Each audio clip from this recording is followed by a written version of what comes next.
జై శ్రీరామ్ అందరికీ. ఈరోజు మనం మాట్లాడుకునే టాపిక్ అలాగే ఈరోజు వీడియో టాపిక్ అనేది రెండు విషయాలు. మహాభారతంలో దాని గురించే ఉంది.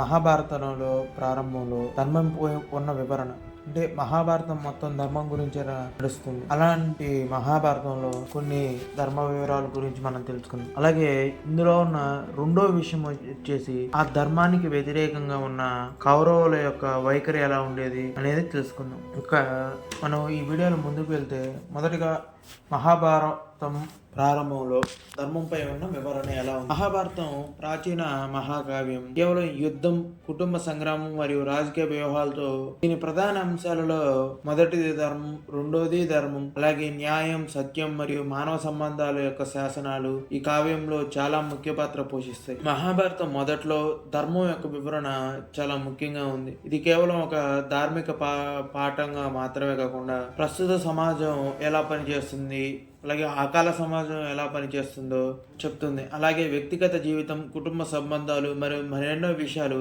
ఈ ధర్మం అనేది ఎలా ప్రభావితం చేస్తుందో మనం అర్థం చేసుకోవచ్చు. ధర్మం యొక్క అనేక పర్యాయ పదాలు. ధర్మం అనేది ఆర్థికత లేదా వైదిక నియమాల కంటే చాలా విస్తారంగా అర్థం వస్తుంది. ఇది ఒక వ్యక్తి విధిని మనకు తెలిసేలా చేస్తుంది.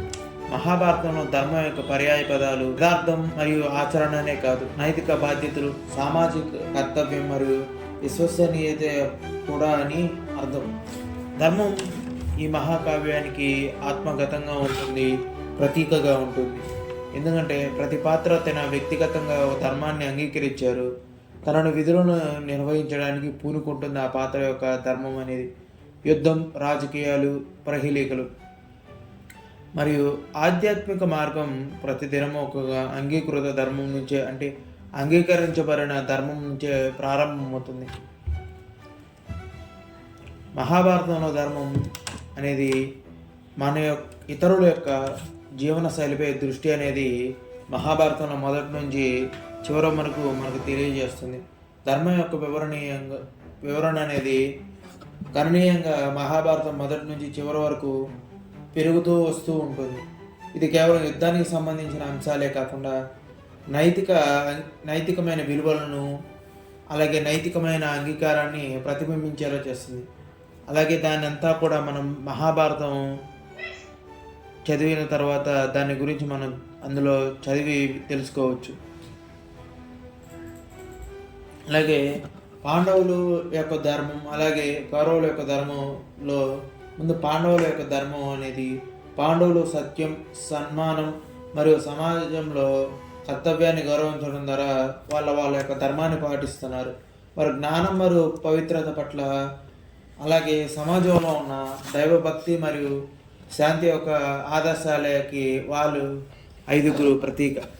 కౌరవుల యొక్క ధర్మం అనేది, కౌరవులు కేవలం వ్యక్తిగత ఆకాంక్షలకు పట్టుపడినవారు, అంటే వారికి మాత్రమే గౌరవం లభించాలి, వారి అధికారానికి, హింసలకు, పద్ధతులను నమ్ముతూ ఉంటారు.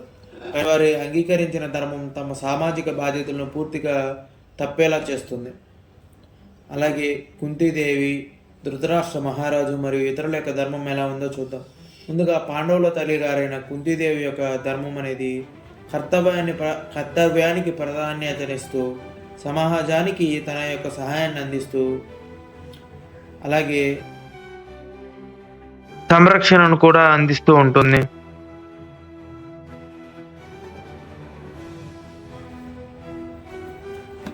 అలాగే ధృతరాష్ట్ర మహారాజు యొక్క విషయానికి వస్తే, ధృతరాష్ట్రుడు గాంధారిని భారీగా ధర్మాన్ని పరిగణిస్తూ తన కుమారుల కోసం సరైన మార్గాన్ని చేపట్టాలి, కానీ తను అంకిత భావం మరియు తన పౌరాణిక సంబంధాలతో నడిపించలేదు.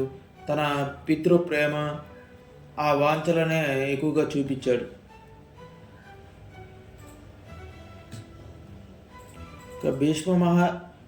భీష్మ పితామహుని పాత్రకు వస్తే, భీష్ముడు తపస్సు మరియు కర్తవ్యం అనే పిలువబడ్డ ధర్మ విధానాన్ని అంగీకరించిన వ్యక్తి. అతని తీర్మానాలు న్యాయానికి మూలంగా ఉండే సంస్కారాల ప్రకారం కేవలం వ్యక్తిగత సంబంధాలే కాక సమాజానికి విలువనిస్తూ ఆయన ధర్మాలు ఉంటాయి. అలాగే భగవాన్ శ్రీకృష్ణుడు యొక్క ధర్మం అనేది, భగవాన్ శ్రీకృష్ణుడు యొక్క ధర్మం అలాగే ఆయన మహాభారతం ప్రారంభంలో ధర్మం గురించి ఎంతో మనకి చూపిస్తున్నాడు. గీతలో శ్రీకృష్ణుడు ధర్మాన్ని వివరిస్తున్నాడు. అలాగే ఆత్మని బంధించేందుకు, సమాజంలో సహజ ధర్మాన్ని వ్యక్తీకరించేందుకు దారులను కూడా గీతలో చూపిస్తారు. కృష్ణుడు కూడా పాండవులకి నైతిక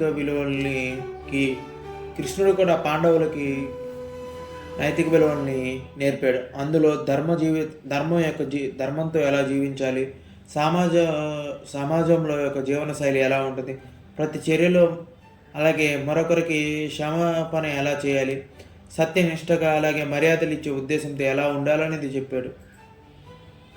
ధర్మం అనేది త్యాగం, నియమం మరియు శాంతిల యొక్క ప్రభావకమైనది. మహాభారత యొక్క మొదటి భాగం ధర్మం గురించి మంచి సున్నితమైన సూత్రాలను అవలంబిస్తుంది. ఇది వారి సహకారాలు మరియు జీవన మార్గాన్ని వివరించి సమాజంలో భాగస్వామ్యాన్ని సృష్టిస్తుంది. శాంతి అనే మాటని అంగీకరించాల్సిన అవసరం కూడా ఉద్భవిస్తుంది.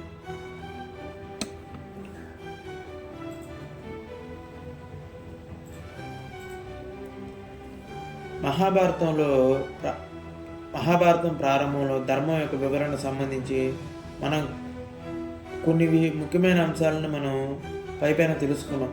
మనిషి నిజమైన విధిని ఎలా గుర్తించాలి, ధర్మాన్ని ఎలా అంగీకరించాలి, కటాక్షానికి, న్యాయానికి మరియు ప్రజల పట్ల సరైన అభిప్రాయాలకు సంబంధించిన అంశాలు చాలా ముఖ్యమైనవి. ఈరోజు వీడియోలో నేను చెప్పిన అంశాలు మీకు నచ్చినట్లయితే లైక్, షేర్ అని చేసి సబ్స్క్రైబ్ చేయండి. ఇక మనం ఈ వీడియోలోని రెండవ భాగమైన ధర్మానికి వ్యతిరేకంగా కౌరవుల వైఖరి గురించి తెలుసుకుందాం. మహాభారతంలో కౌరవుల వైఖరి ధర్మం మరియు న్యాయం పట్ల ఎప్పుడూ వ్యతిరేకంగానే వాళ్ళు ఉంటారు.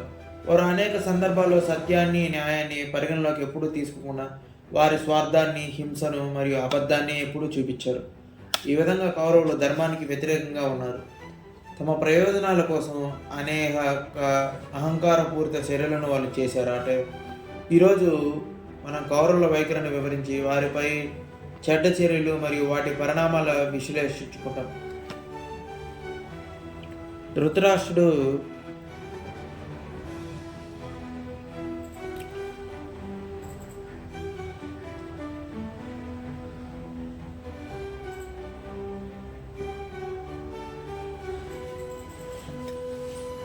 ధృతరాష్ట్రుడి ఆదేశాలపై అనుసరణలో విఫలత. ధృతరాష్ట్రుడు కౌరవుల రాజు ధర్మపాలనలో నిర్లక్ష్యంగా ఉండేవాడు. అతని తన తమ్ముడు పాండవులకు ఉన్న అన్యాయాన్ని చూసినా అతను తన తమ్ముడు బిడ్డలు పాండవులకు ఉన్న అన్యాయాన్ని చూసినా ఆయన చర్యలు దీనిని ఆపలేకపోయాయి. ధృతరాష్ట్ర పాలన సమయంలో ధర్మం మరియు న్యాయం ఎలా పాటించాలో తన కుమారుల దురాశలకు వంచన కట్టాడు. ఉదాహరణకి ధృతరాష్ట్రుడు ధర్మశాస్త్రాలను పాటించి పాండవుల హక్కులను సరిగా గౌరవించాల్సినప్పుడు తన కుమారుల మాటలను చెవును పెట్టి కూర్చున్నాడు.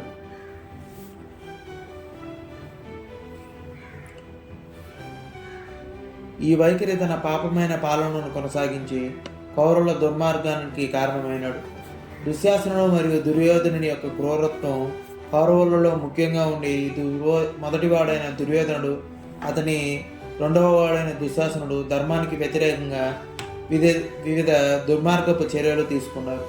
వారు పాండవులకు అన్ని విధాలుగా అడ్డంకాలను సృష్టించి వారిని అప్రతిష్టల పాలు చేయడంలో ముఖ్య పాత్ర పోషించారు. ఉదాహరణకి దుర్యోధనుడు పాండవులు వారి రాజ్యానికి దూరం చేసి దుశ్శాసనుడి సహకారంతో ద్రౌపదిని అవమానపరిచి మొదలైన చర్యలను చేశారు.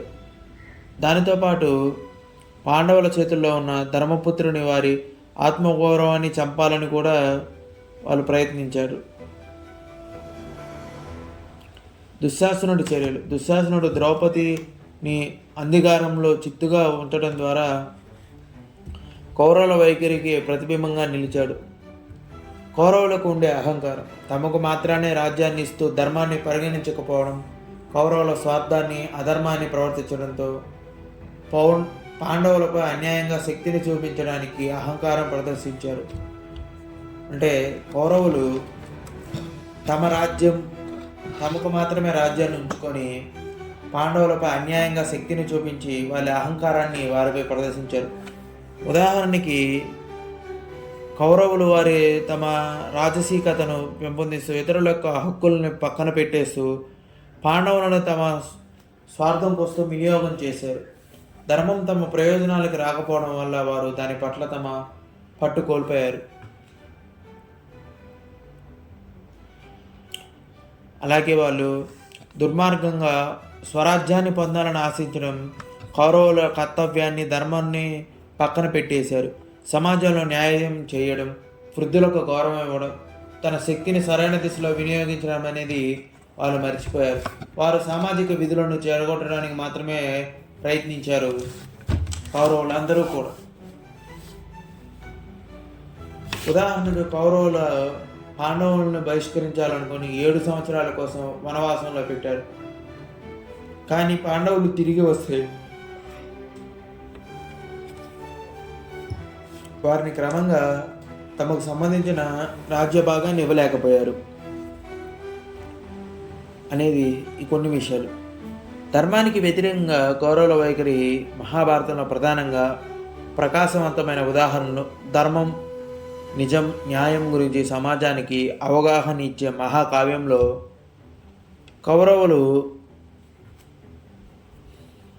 కౌరవుల ఈ చర్యలు అధర్మాన్ని, అబద్ధాన్ని పరిపూర్ణంగా మనకి కనిపించేలా చేస్తాయి.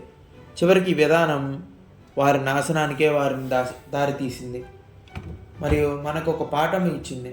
ధర్మాన్ని వదిలితే అది ప్రతి ఒక్కరి జీవితాన్ని నాశనం చేస్తుంది.